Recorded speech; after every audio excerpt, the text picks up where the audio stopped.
नमस्ते बच्चों, आज मैं आपको पढ़ाने वाली हूँ कक्षा 5 की रिमझिम पाठ्य पुस्तक के पाठ 1 राख की रस्सी के प्रश्न और उत्तर।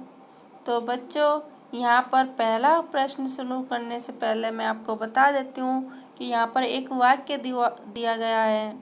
उस वाक्य के आधार पर 2 और प्रश्न बनाए गए हैं, तो आपको उन्हीं के आधार पर उत्तर देने हैं। तो बच्चों, पहला प्रश्न है हमारा, तुम्हारे तिब्बत के मंत्री अपने बेटे के भोलेपन से चिंतित थे। तुम्हारे विचार से वे किन किन बातों के बारे में सोचकर परेशान होते हैं। दूसरा प्रश्न है, तुम तिब्बत के मंत्री की जगह होती तो क्या उपाय करती। तो बच्चों, सबसे पहले हम पहले प्रश्न का उत्तर देते हैं। तिब्बत के मंत्री का बेटा बहुत सीधा साधा व भोला था। उसे होशियारी छू कर भी नहीं गई थी, इसलिए वह परेशान रहते कि मेरे बाद इसका क्या होगा।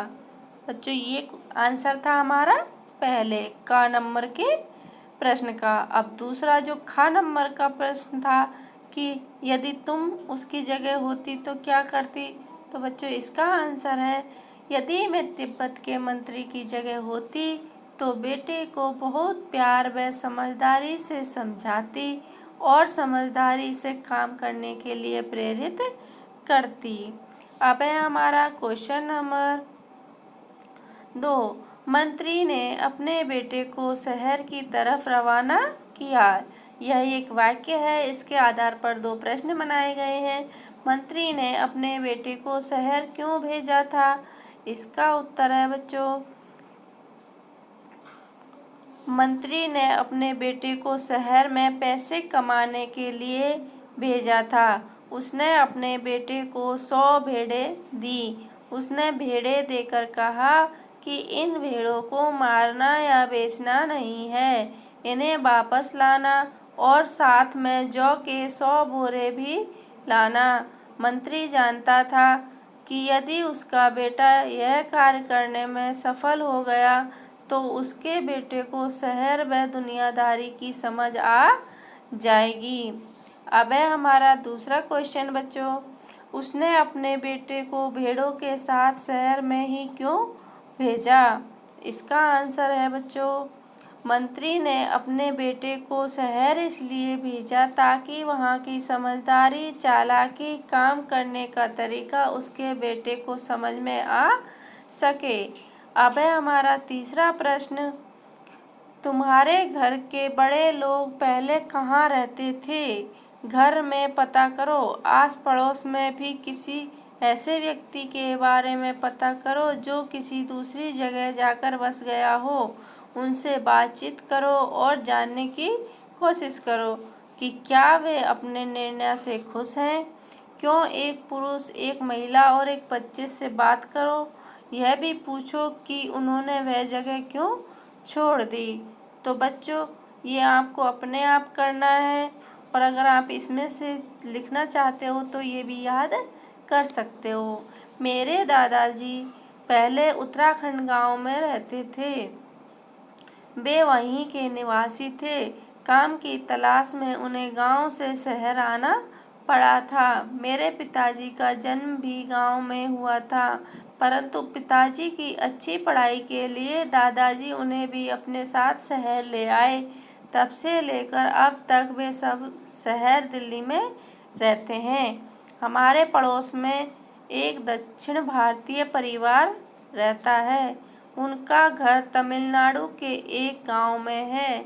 उनका परिवार छोटा है। उन्हें भी नौकरी की तलाश में दिल्ली में आना पड़ा। मैंने उनके परिवार के सारे सदस्यों से बात की है। उनका उत्तर यहाँ पर लिख रही हूँ। पहले वे यहाँ आकर थोड़े दुखी थे क्योंकि उनके सभी सगे संबंधी वहीं रहते हैं। वे दिल्ली जैसे शहर में अकेले हैं। आरंभ में उन्हें यहाँ बहुत परेशानी हुई क्योंकि उन्हें हिंदी नहीं आती थी, परंतु धीरे धीरे उन्होंने हिंदी सीख ली है। अब वे सब खुश हैं। यहाँ आकर उन्हें वे सब सुख सुविधाएं प्राप्त हुई हैं जो उनके गांव में नहीं थी। तो बच्चों, ये जो ग नंबर का प्रश्न है वो आपको अपने आप लिखना है। अब है हमारा क्वेश्चन नंबर 2। जौ एक तरह का अनाज है जिसे कई तरह से इस्तेमाल किया जाता है। इसकी रोटी बनाई जाती है, सत्तू बनाया जाता है और सूखा भूनकर भी खाया जाता है। अपने घर में और स्कूल में बातचीत करके कुछ और अनाजों के नाम पता करो। तो बच्चों, आप अपने घर में बहुत सारे अनाजों के नाम पता कर सकते हैं। तो बच्चों, मैंने दिया है यहाँ पर गेहूँ, चना, ज्वार, जौ, बाजरा, मक्का। तो बच्चों, गेहूँ जब बोया जाता है तो चना, ज्वार, ये सारे क्या है? अनाज। अब है क्वेश्चन नंबर 3।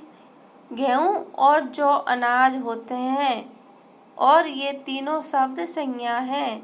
गेहूँ और जौ अलग अलग किस्म के अनाजों के नाम हैं, इसलिए ये दोनों व्यक्तिवाचक संज्ञा है और अनाज जातिवाचक संज्ञा है।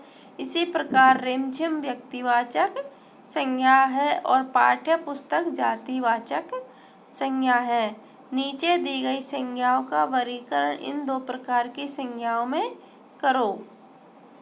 तो बच्चों, मैंने आपको संज्ञा नाम से एक वीडियो बना के डाली। अगर आप वो देखना चाहो तो हमारे चैनल पर जाकर देख सकते हो। तो बच्चों, अब ये जो संज्ञाएं दिए गई हैं इनमें से हमको अलग अलग छांटना है कि कौन सी संज्ञा 3 प्रकार की बताई हैं, जातिवाचक और व्यक्तिवाचक और भाववाचक। लेकिन यहाँ पर सिर्फ 2 दी हैं, व्यक्तिवाचक और जातिवाचक। तो हमको इन शब्दों में से दोनों संज्ञाओं को अलग करना है। तो बच्चों देखो, लेह, धातु, शेरवानी, भोजन, तावा, खिचड़ी, शहर और वेशभूषा, ये 6 शब्द दिए हैं। तो बच्चों, इनके आंसर हैं।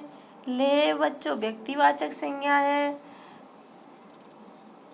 खिचड़ी व्यक्तिवाचक संज्ञा है, शेरवानी व्यक्तिवाचक संज्ञा है और तावा व्यक्तिवाचक संज्ञा है और धातु जातिवाचक संज्ञा है, भोजन जातिवाचक संज्ञा है, वेशभूषा भी जातिवाचक संज्ञा है और शहर भी जातिवाचक संज्ञा है। क्योंकि बच्चों, शहर के अंदर बहुत सारे शहर आ जाते हैं, वेशभूषा के अंदर बहुत सारे कपड़े, तरह तरह के कपड़े आ जाते हैं और भोजन के अंदर तरह तरह के भोजन आ जाते हैं। धातु भी बहुत तरह की होती हैं, लेकिन लेह एक जगह का नाम है जो कि लद्दाख में है, खिचड़ी एक पकवान का नाम है और शेरवानी एक ड्रेस का नाम है और तावा एक धातु का नाम है। तो यहाँ पर बच्चों व्यक्तिवाचक संज्ञा है और धातु, भोजन, वेशभूषा और शहर में जातिवाचक संज्ञा है। अब है हमारा ख नंबर का क्वेश्चन। जातिवाचक संज्ञा के लिए 3 व्यक्तिवाचक संज्ञाएं लिखिए। तो यहाँ पर देखो बच्चों, 3 व्यक्तिवाचक संज्ञाएं कौन कौन सी हैं? धातु में बच्चों सोना, चांदी, तावा। धातु तो बच्चों कैसी संज्ञा है? जातिवाचक। लेकिन इनकी 3 व्यक्तिवाचक संज्ञा सोना, चांदी और तावा, ये तीनों ही धातु हैं।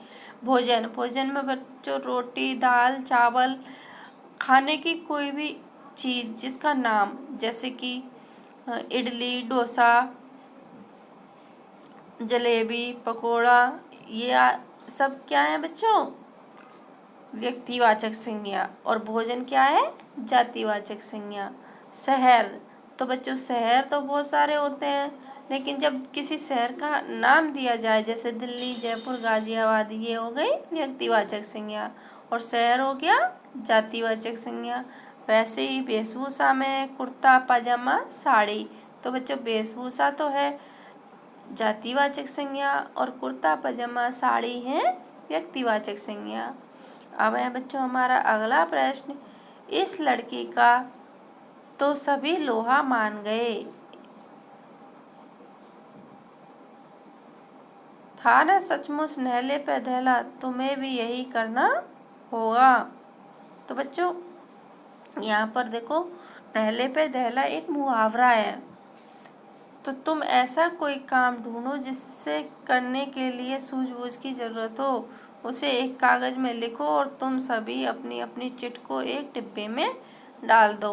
बच्चों इसका आंसर आप अपने हिसाब से भी दे सकते हैं, कोई और काम करके भी दे सकते हैं। यानी आप अपने दिमाग से कुछ भी ऐसी चीज़ सूझबूझ, जिसमें सूझबूझ काम में ली जाए, कोई भी खेल या कुछ भी ऐसा प्रोजेक्ट क्रियाकलाप बना सकते हैं जिससे कि आपके क्वेश्चन का आंसर मिल जाए।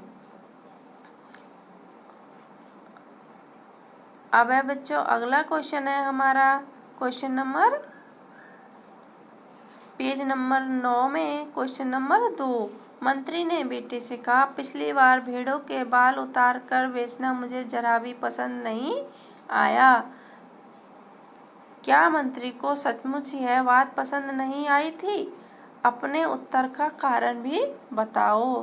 तो बच्चों इसका आंसर है, मंत्री को यह तो बहुत पसंद आया था कि बेटा उसका दिया काम कराया, लेकिन जब उसे पता चला होगा कि यह काम उसके बेटे के स्थान पर एक लड़की ने किया है तो उसे बहुत दुख हुआ होगा।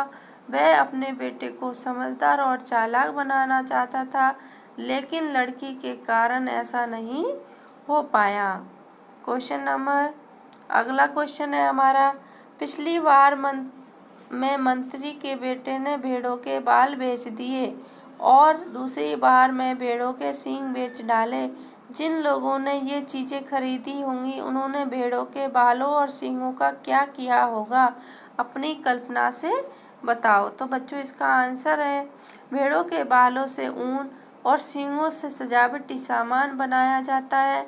जिन लोगों ने ये चीज़ें खरीदी होंगी उन्होंने भी इसका यही इस्तेमाल किया होगा। अब है बच्चों, नीचे कहानी से कुछ वाक्य दिए गए हैं, इन बातों को तुम और किस तरह से कह सकते हो? तो बच्चों पहला है हमारा, चैन से जिंदगी चल रही थी। तो बच्चों इसी शब्द को हम इस तरह भी कह सकते हैं, जिंदगी आराम से कट रही थी। अब दूसरा है हमारा, होशियारी उसे छूकर भी नहीं गई थी। तो इसी शब्द को बच्चों हम इस तरह से भी कह सकते हैं, वह बिल्कुल होशियार नहीं था।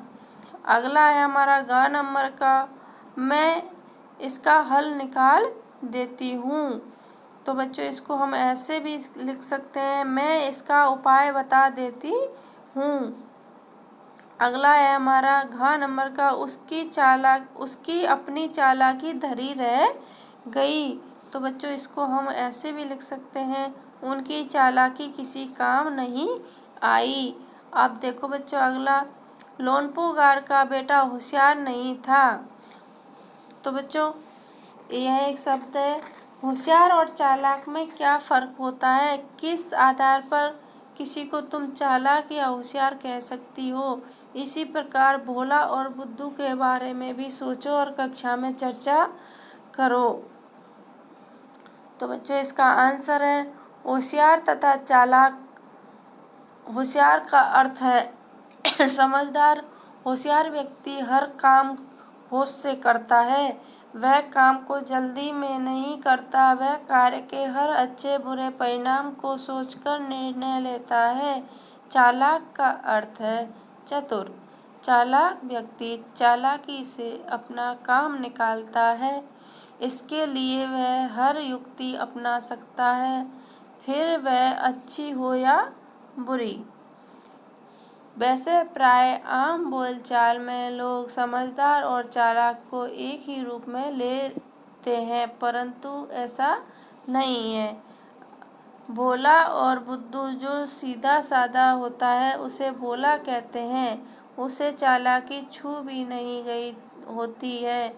बुद्धू का अर्थ बेवकूफ़ होता है, उसे किसी प्रकार का ज्ञान नहीं होता। होशियार और चालाकी शब्दों की तरह ही भोला और बुद्धू शब्दों को लोग एक ही रूप में लेते हैं। अगला है हमारा ख नंबर का, लड़की को तुम समझदार कहोगी या बुद्धिमान, क्यों? तो बच्चों इसका आंसर है, लड़की को हम समझदार तथा बुद्धिमान दोनों कहेंगे।